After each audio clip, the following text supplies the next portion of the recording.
As we come back from break, we are taking a live look at the U.S. Capitol, where an attack ensued a little over 4 years ago. Rioters stormed the Capitol steps in protest of President Trump's 2020 election defeat. On the day he reclaimed the Oval Office, the president pardoned 1,500 rioters. The AJC reports 44 of them are from Georgia, and tonight we're hearing from one of them who had 4 charges erased. Maggie Fitzgerald joins us in studio to share more about her conversation with William Calhoun. Frank and Lori, William McCall Calhoun was convicted of obstructing an official proceeding, but the attorney from Americus only served a year of his sentence before being released, in part due to a ruling by the Supreme Court about obstruction charges for January 6th. Now Calhoun is looking for a sense of normalcy, despite the long-standing effects of his participation in the riot.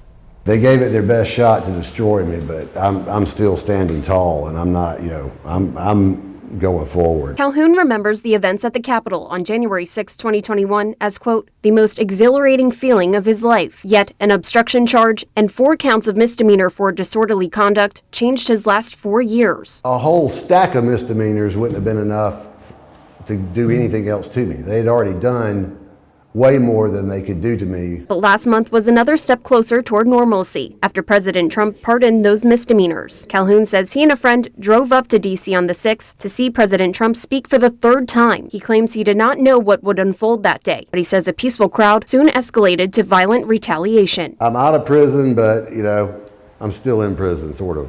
I'm waiting to see if they're going to give my life back to me. Before and after, Calhoun posted his photos and videos from the day on social media, which eventually led to his arrest at his sister's house in Macon. Calhoun's bar license was revoked following his involvement in the riot. If I had to do it all over again, I'd do the same thing. I mean, I really would. It's been a very high price that's been paid so far, and it's a shame that that this had to happen. And right now, Calhoun is waiting for the state Supreme Court to decide whether they'll reissue his law license. He says his lawyer filed a reply brief today. He also has a court order for the return of his firearms that he expects to receive in the next week. Back to you.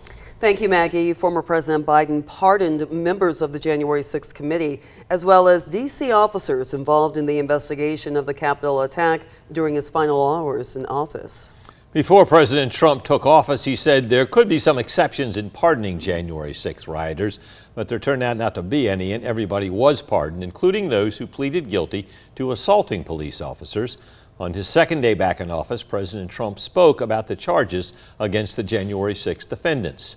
That it was very excessive, and at least the cases that we looked at, these were people that actually love our country, so we thought a pardon would be appropriate. A former federal prosecutor who worked on 50 of the 1,500 cases related to the riot said there were people who had no criminal history, but also some who did. He said those cases revealed histories of assault on police officers. Since the mass release, one parolee was shot and killed in a confrontation with police in Indiana, and another will head to trial for rape later this year.